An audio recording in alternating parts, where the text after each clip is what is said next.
Hello YouTube, welcome to another one of my Duel Links videos, and today I have for you my King of Games deck for this month of June, and we're using balanced Gokis. At the beginning, if you guys saw my box review with YT Dan, I was not a huge fan of Goki. It's not that I thought they weren't gonna be good enough. It's just on their own, I knew they were incomplete. But you know, once you have the right broken support cards alongside of them, their recycling effects are really good. The fact that they can all search each other just by leaving the field, Cobra being able to dodge attacks in the damage step or boost any of them, it's really good. Now this deck, I honestly think this deck is amazing. I think the deck is great. We don't really have a bad matchup. We have a fair shot against any deck. With that said, I did struggle quite a bit to get the 5 games in a row, because the problem this deck has is that it's very honest, right? Thanks to balance, we're gonna have a playing hand every game. That's why I switched from Ties That Binds to balance, just so that I could guarantee to have some sort of back row and a monster. But that makes the deck very honest, which means you're not going to be able to sack your opponent quite a bit. A lot of times I would lose to my opponent just top decking because I couldn't deal enough damage. You know, I was short on 500, 600 damage or something like that, and then my opponent was able to come back because at that point my resources had been extinguished. But that still makes the deck very fun. It doesn't feel unfair, like I said, when you're playing this, and you get to really control the game if you know what you're doing, depending on the matchup you're going up against. But yeah, the build is pretty standard. We have triple Super X, triple Twist Cobra, the cornerstones of the archetype. They are your main combo pieces. Super X will special summon anything from the hand. Twist Cobra can tribute anything on the field to boost another Goki monster by the attack of the original Goki you tributed. One Risk Scorpio, because he is a 2300 beater, then you can search. He lets you get into higher attacks when normally you're going to be tributing a 1600 or an 1800, but the 2300 really gives you lethal in some scenarios. And then we have Iron Claw. I like Iron Claw, even though in some games for some reason it would be the one monster I get off of balance, which doesn't make a lot of sense because you're only running the one copy. But it's still very clutch. A lot of times if you tribute your, for example, one of your Gokis to boost another one, you can then search Iron Claw and get that additional 500, and that could give you lethal, or that could get you over the problematic monster you're trying to get over. And yeah, for the spells we have double Cosmic Cyclone, double Enemy Controller, which is so broken in this deck. And then my favorite tech, Share the Pain. This card is insane in Gokis because the Gokis, when they leave the field, you're gonna be able to search something, and then this just outs anything. Saber Dancer doesn't matter. Sun Saga doesn't matter. I outed, and I put a picture on the community if you guys saw it. Brave Neos with double favorite hero. Share the Pain, gone. During the stream, there was a Red Eyes with literally 3 equips: Red Eyes / Dragon, triple equip. One of them was part of the Guardians with like 2 counters on it. Share the Pain, gone. I love this card, man. It put in so much work. That's why, even though in some games, yeah, it would have been nice to have a different card in my opening hand, but I want to see it enough, so I got to keep it at 2. Ballista Squad, the only thing I would change if I had 3, I would take out 1 Super Team Buddy Force to get the 3rd Ballista Squad in, but since we don't, we're going to rock with the Super Team Buddy Force, which put in a lot of work. This is really good in the Cyber Dragon matchup, because a lot of the times they'll use their trap card for your back row, and this floats. When this gets destroyed, you get to set another one, and that's how I was able to stay afloat in those Cyber Dragon matchups. And then 1 Void Trap Hole, which I actually owe my King of Games rank up to. Super good.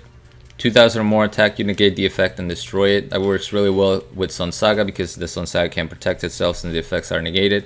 And the extra deck is not too real, but I did want to put numbers that work because we do have the enemy controller. So in like a Crystron matchup, I could econ take into a synchro monster, things like that. Never really came up, at least not in the footage you're gonna see, but that's why the extra deck looks kind of real. And we finally have replays. Replays are back and they are working fine. Except for sometimes you will look at them from your opponent's perspective. And that's how it used to be back in the day. It would be random. You didn't know whether it was gonna say from your perspective or your opponent's perspective. And in one particular duel, it's actually really cool that we get to see it from my opponent's perspective because he had everything. I don't understand how I ended up winning that duel. But first though, we have Keith. We have a good starting hand, double Suprex. He's gonna hit our Cosmic Cyclone, which is, it's not terrible, but in this matchup, it would have been very clutch to have it because it's a Cyberdark. And the Void Trap Hole is not gonna help us very much. Alright, so Cannon, he's gonna send another Edge, hit us for 1200. We pick up another Suprex, no point in summoning that. We're gonna take another 1200. And then we finally pick up the Twist Cobra. He's gonna go Canadian Twist Cobra, so I'm gonna chain, tribute, and boost the Suprex. And the reason why I search an Iron Claw is because if he runs Crimson Fox, I can activate my Iron Claw in the damage step. Then in damage calculation, he's gonna send the Crimson Fox. My attacking Suprex is unaffected for the rest of the turn. So it would have been very clutch, but he actually, either he played around there or he doesn't have Crimson Fox. So we're able to destroy the Cyberdark Edge after attacking it twice. Goes for Black Salvo. Summons a Super Heavy Samurai Stealth Ninja. I don't know if he thought he was going to be able to attack directly or what the thought process was there. Samurai Destroyer would have been 10 times better. Pick up a Share the Pain. He goes Ballista Squad. It doesn't matter. He's going to summon a Canadia. You're still going to have to tribute something at the end of the turn. So he tributes a Canadia. We get a Twist Cobra.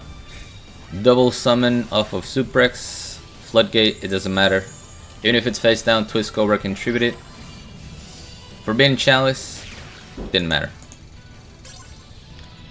I don't understand why he would Floodgate the Suprex but not Chalice it. That was the one thing I didn't get. And this is not the 5-game win streak, by the way. These are just duels of the climb. As you can see, these are from a couple of days ago. Or, not a couple, but yesterday.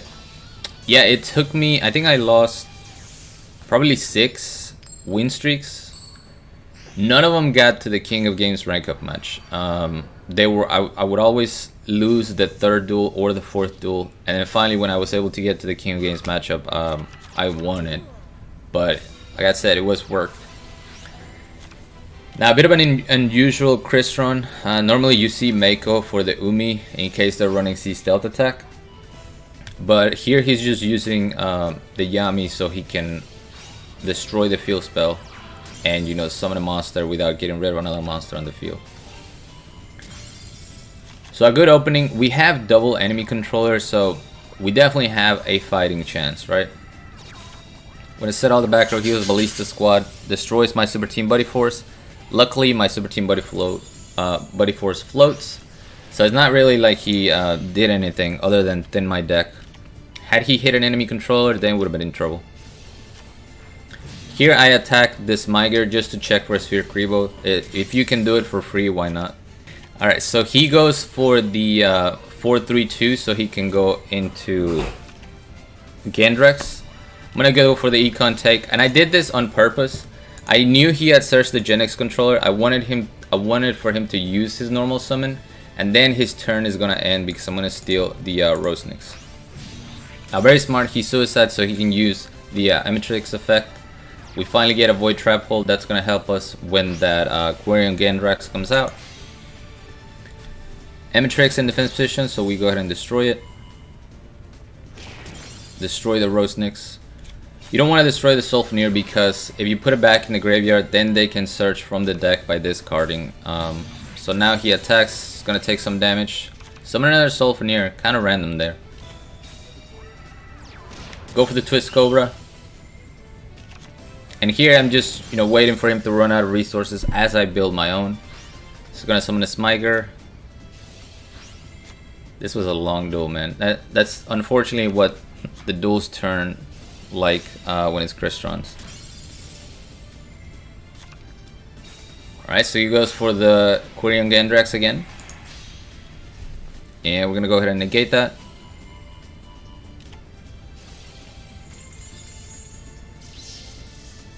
The other thing is that Gokis really make your opponent think, if they, if they've seen the deck and they're worried about the effects. And he was taking a long time making all this plays. He goes for the Black Rose, that's fine. You're not gonna be able to kill me at full life points, and my Super Team Buddy Force is going to float yet again. I'm gonna get a Super X. I'm gonna get Twist Cobra. And next turn, you basically lose. Okay, he gets an impact, which is good. I could have used Cosmic Cyclone, but there's no point. We're just gonna set it. There's the impact. Brings back a turtle. Runs out of time, unfortunately. But we had that one in the bag. And then we're gonna look at 2 replays from my opponent's perspective. This one in particular, he could have won. He could have won. My man had everything. I was very surprised that I won this, but this was the third match in the actual win streak. So it was a very important turning point. I was like, okay, I win this. I'm 2 away. We got this. Balance. My man's using Neo Space. Now I can't show you what I have, but I go triple back row. This is a Cosmic Cyclone. Both of these are useful. My opponent has double Cosmic Cyclone and successfully snipes my enemy controller and my Ballista Squad. So now I'm left with a Cosmic Cyclone of my own that I can't really afford to use because I can't lower my life against this deck. Very weird that he attacks with Iron Claw. I guess he wanted to deal as much damage as possible. Normally you want to go ahead and search for a second Neos Fusion, so I thought that was kind of weird. We're gonna search a Scorpio Iron Claw, like I said, would show up in my hand quite a bit. So now my Cosmic Cyclone is dead. We're gonna destroy the Keeper. I survive with 100 life. We're gonna add the Twist Cobra, and look at what my guy picked up. He picked up a Lava Golem. Now he has second Neos Fusion. So I'm gonna summon the Twist Cobra, set another back row. I believe this is Super Team Buddy Force. I can't remember if this is also a Super Team Buddy Force. But I'm very glad I didn't activate it prematurely, because he could have just Lava Golem and I would have lost. So Super Team Buddy Force, he calls off his attack. Here's where he could have won. If he doesn't activate Flip Flop Frog, he wins, because there's no way I'm tributing at standby phase. There's just no way. I'm gonna try to negate an attack when he goes in. So he doesn't activate Flip Flop Frog, he wins. However, he's gonna send the Twist Cobra back to my hand. Go for the attack when I activate Super Team Buddy Force number 2. He goes through with the attack, so we take that. Add a Super X. That's gonna deal 700 damage, putting him at 800 damage. We already had a... I thought we had a Twist Cobra in hand. Either way, we're gonna tribute the Super X. Make my guy 4100, 900, and that's lethal. That's why the one Risk Scorpio is so important, man. He gets you over that damage threshold, and you know, it can come in very clutch for you. And we have another Neos player. Got him back to back, which I thought was fitting because yesterday I was just body bagging all of them, and you know, it's like they were coming at me with vengeance. Luckily, I was able to come out on top again. Alright, Neo Space, balance. So good starting hand for my guy. He's got the favorite hero. He has the mass change. Now it is very important that you know your toggles. You can't see my hand, but because I could see that he had a delay, I knew this was either a mass change or a Cosmic Cyclone.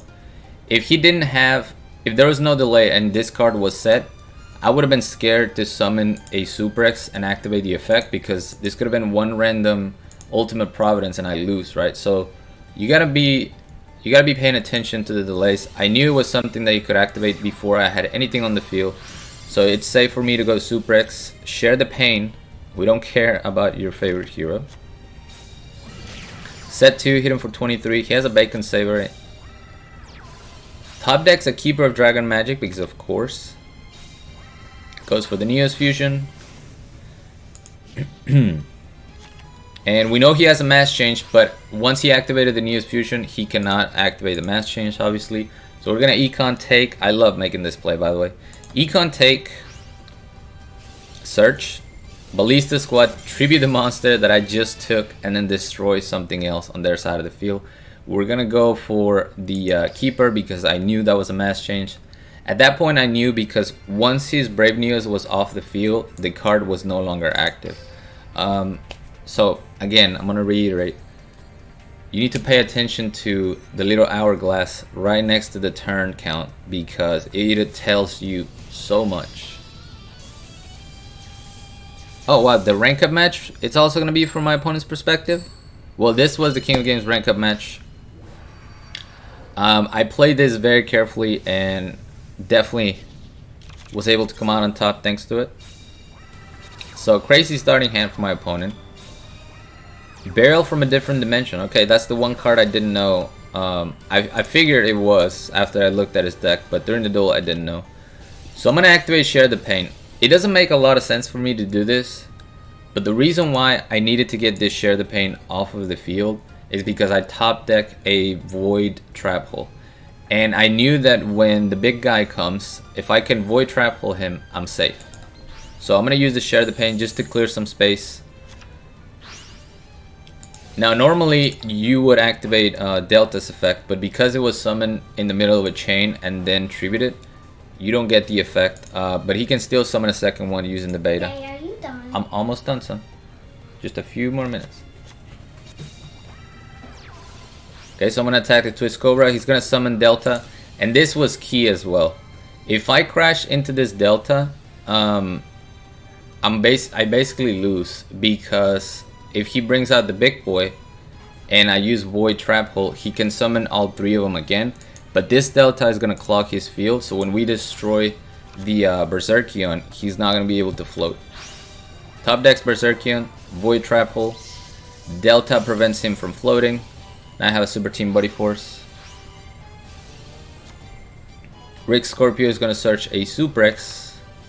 And then the Mad Lad is actually running Valkyrion, but luckily we're at 3900, so he couldn't beat us. And I had many ways to win this duel. I went for the cheesy one with the Econ Take, but I could have just boosted, search the Claw to destroy the Valkyrion. But the Econ Take was spicier, and that is how we got the King of Games. Sorry that this video was kind of long. I think that Crystrons matchup was definitely longer than I remembered it being. But yeah, this was the deck. This is also what I use in the KC Cup. It's not over yet. I might climb a little bit more this afternoon, but I'm currently sitting at 11,000. But anyway, thank you guys so much for watching. As always, like, comment, and subscribe if you want. And until next time.